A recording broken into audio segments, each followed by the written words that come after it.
what's up, dudes? Real quick, this channel is supported by ToneJunkieStore.com. Check us out for all your modeling, capture, and IR needs. We have a huge special during the month of August. All everything packs are $60, including the NAM A2 everything pack. So if you're on one of those units that just adopted NAM A2, come check out ToneJunkieStore.com. There's a huge collection over there at a really killer price. Back to the video. All right, first thing I want to say is this is not a bad review of the Darkglass Anagram, but I do want to tell you my thoughts about it and kind of what I'm experiencing as a person who just went out and bought this pedal. I don't think it's bad. I don't think it's, I don't think actually there's anything wrong with what they did here. It's just, I'm really confused, actually. I'm very confused by this pedal, and I want to tell you why I'm not going to give it a bad review right now. So first things first, when I saw this advertised, it went all over my YouTube like it went all over yours, and me personally, I was very excited about it. I went and bought it on Sweetwater for full price. They didn't give me anything. Sometimes companies give me stuff. Nobody gave me this. I went out and bought it because I wanted something that could serve as a NAM player, and I could put maybe a couple pedals around it, right? And this seemed to really fit that bill. It was advertised as, I mean, it looks really great. It looks like a MacBook, has a great touch screen. It has dual ins and dual outs. It runs NAM A2. That's really what I was looking for. You could run stereo delays into this thing. Seems like it's what everyone's been asking for. And it had like software built in. You know, it has modeling built into it. It has effects and everything. And I saw people making it sound really good. And it did sound really good. And I heard a couple people say this is not a Quad Cortex Mini, but it kind of looks like a Quad Cortex Mini, right? So I went out and I bought it, and the thing got here, and I really, I started playing it, and I kind of liked it, but let me tell you why I'm not going to review this thing. This thing really reminds me of this trend that we're seeing in modeling, which is we're seeing, as you see with all software development, this idea of a minimum viable product. When you're making a piece of software and you're getting ready for launch, or you're on your roadmap to maybe you know, what do you need to do to get this product launched, you kind of maybe have this vision of what you want to do, but you come up with this idea of a minimum viable product, meaning what can we pare down and what features can we put off till later to get to a minimum product that works, that's worth paying for, and that will appeal to people. And the reason you do that is you kind of come up with this minimum viable product first, you put it out, you start generating cash flow, and then that cash flow funds further development while you sort of take the next 2 or 3 firmware upgrades to get all the way where you want it to be, right? You add features, you add ease of, you know, quality of life updates, you get feedback from users, you have money coming in, the company gets a lot more stable, this way you don't run out of money in development. And so this is a common thing. I think where we saw a really good example of this was with the Quad Cortex when it first came out. The Quad Cortex when it first came out, nobody had 4 cores. That was like, whoa, 4 cores, like Quad Cortex, right? Quad cores, 4 cores. And if you remember though, when it first launched, you could not load 2 spring reverbs. The spring reverb was so DSP heavy. Now, since then, they fixed all this. They did a software upgrade. The verbs sound better than ever. They're not too DSP intensive. And I never max out my Quad Cortex, and it's kind of become my main gigging unit at the moment. As of the last maybe 2 months, I've been playing just the Quad Cortex outside the house.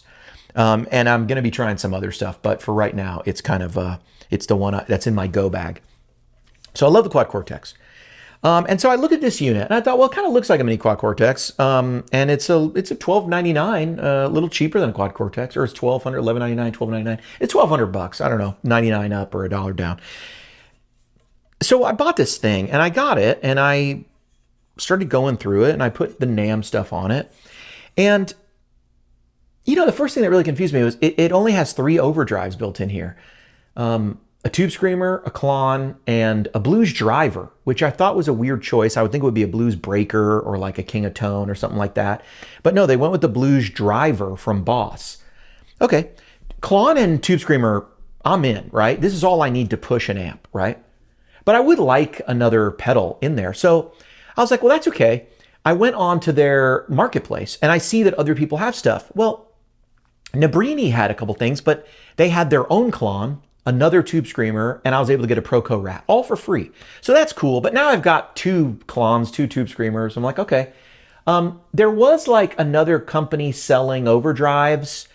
And I kind of tried some out. I tried their like sample thing. I was like, oh, it's not really quite what I'm after. So I thought, okay, well, I'll need to pair a drive with this box, right? So then I kind of go on to the delays. And I go, there's only 3 delay algorithms here: digital, analog, and tape. And there's no stereo delays. So if you want stereo delay, you have to actually split the signal path and put a delay on each side, which is okay because it has 6 cores. Like, this is a powerful unit. I think they advertise as the most powerful unit. So, like, that's fine. It seems to work doing that. But I was just a little confused. I found the delays not very inspiring, very utilitarian. Now, at this point, I'm scratching my head going, well, I guess it is called Guitar Essentials, right? So I go onto the reverbs and I find just the most basic reverbs. I mean, guys, the effects in here actually kind of remind me a lot of the effects that are in the Tonex. But the thing is with the Tonex is they developed that pedal, sold it as a pedal, just a player unit pedal. It just played amp sounds. And then later they added the effects with the leftover DSP. So it felt like a bonus. It made sense to me why the effects were so limited. I don't quite understand why the effects are so limited in this unit. Other than to say, I think it suffers from that minimum viable product sort of line of thinking. And to me, it's too minimal. It's like far too minimal. So I went on their store and I ended up spending about $150. I got a Cloudburst clone, a pedal that looked like a Cloudburst. I downloaded that, bought it. That was by far the best reverb in the unit to me now. So as I'm putting this thing together, I'm going, okay, I have a light haul. And then if I want something more ambient and worshipy and big, I have this Cloudburst algo. I liked it. I ended up buying a Roland Echo kind of algorithm clone, not stereo, but still good, still really good. Like, I like the sound of that. And then I put that on one side, and then I bought this other one. I can't remember what it was called. It didn't seem like a clone of anything, but it just had a lot more character than the 3 that were on there. The delay, the analog, the digital, and the tape it's just really uninspiring. I go over to choruses and it's the essentials. It's the essentials. And so now I'm like, okay, maybe I get it. I get it. It's not a Quad Cortex Mini. It's just the essentials. But I got to tell you, sitting with that purchase for a little bit, it really made me just scratch my head and go, okay, what is this unit really good for right now? And I think this unit is like, is it beautiful? Yes. Is it small and compact? Yes. But I really struggle right now with it because it's the most powerful unit on the market. It has 6 cores, but I don't even feel like they gave us enough effects that I could conceivably build a rig in here that would use all its power. Now, maybe there's a designer and engineer somewhere at Darkglass saying, yeah, that's the point. I get that.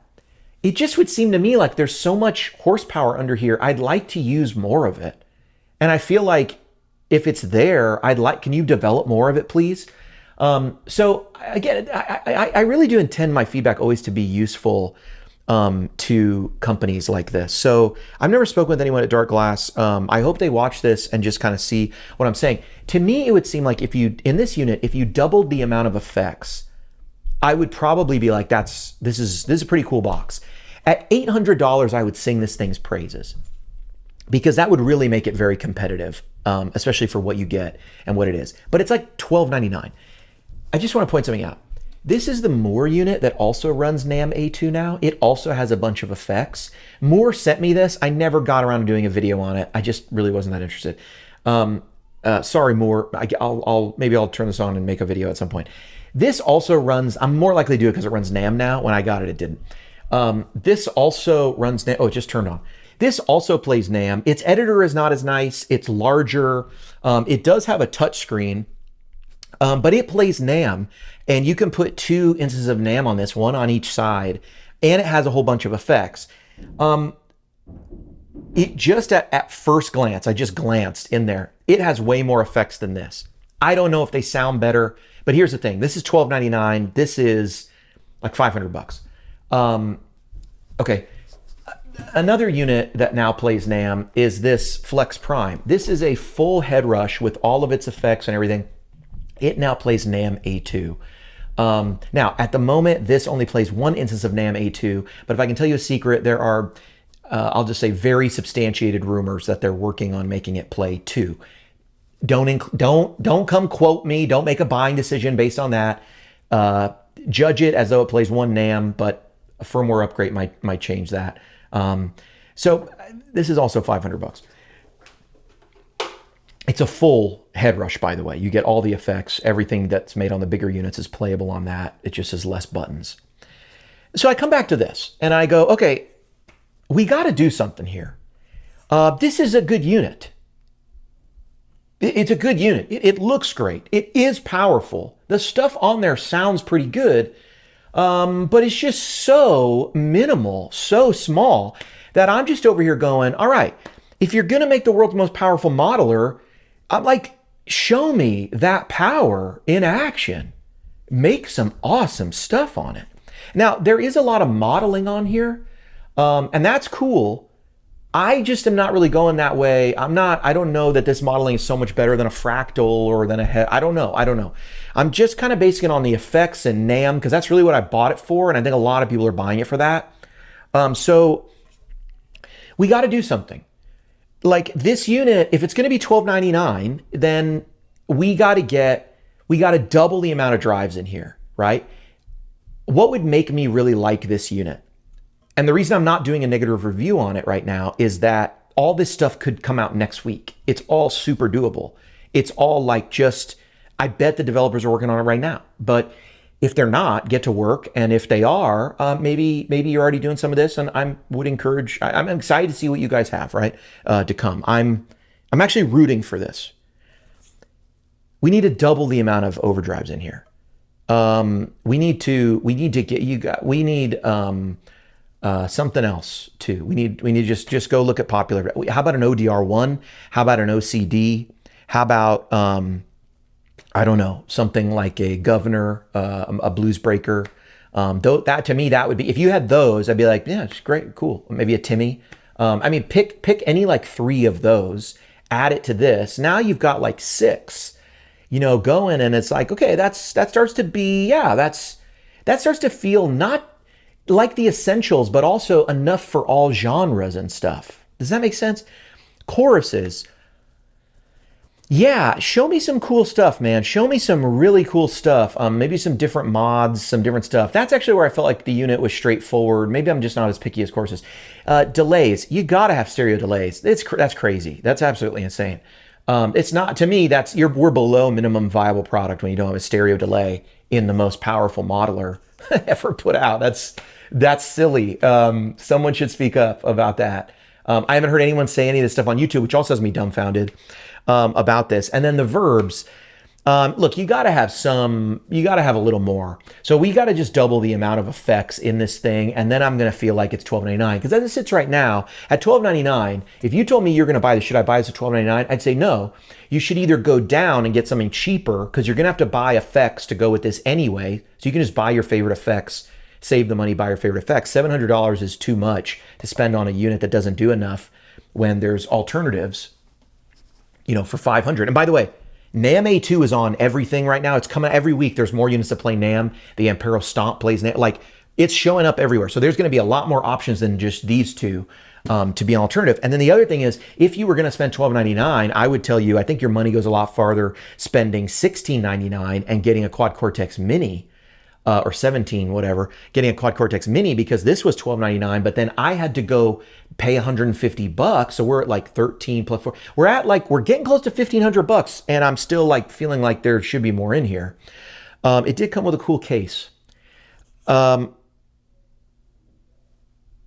Yeah, I would go Quad Cortex Mini over this today and just spend the money. So to me, I'm like this. Look, it's either got to be cheaper, which you can't do now, or you just have to put more in it.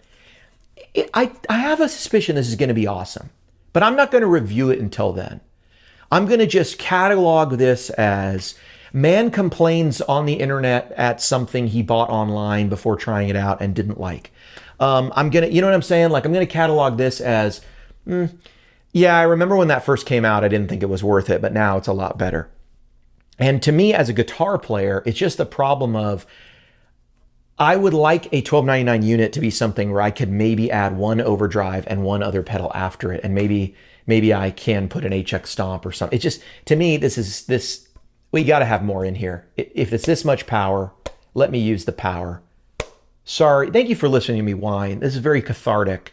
This is my therapy for having spent $12.99 and thinking I'll probably never use this beyond this video and tinkering at my house. And yeah, I don't know that today I would not gig this unit unless I built a large pedal board around it. If you're looking for that and $12.99 is worth it for the looks and you just need, you know, what it does, like I said, you're going to need another reverb pedal. You're going to need another delay. You're going to need overdrives. You're going to need, to me, this is a great NAMM player unit, but at $12.99, it's quite expensive. But if you like the form factor for $12.99, you do you. I've been HW, and hey, Darkglass, holler at me, man. I'm happy to, I hope that's helpful, actually. Rooting for you guys. I think a firmware update or two, and that unit could be absolutely awesome.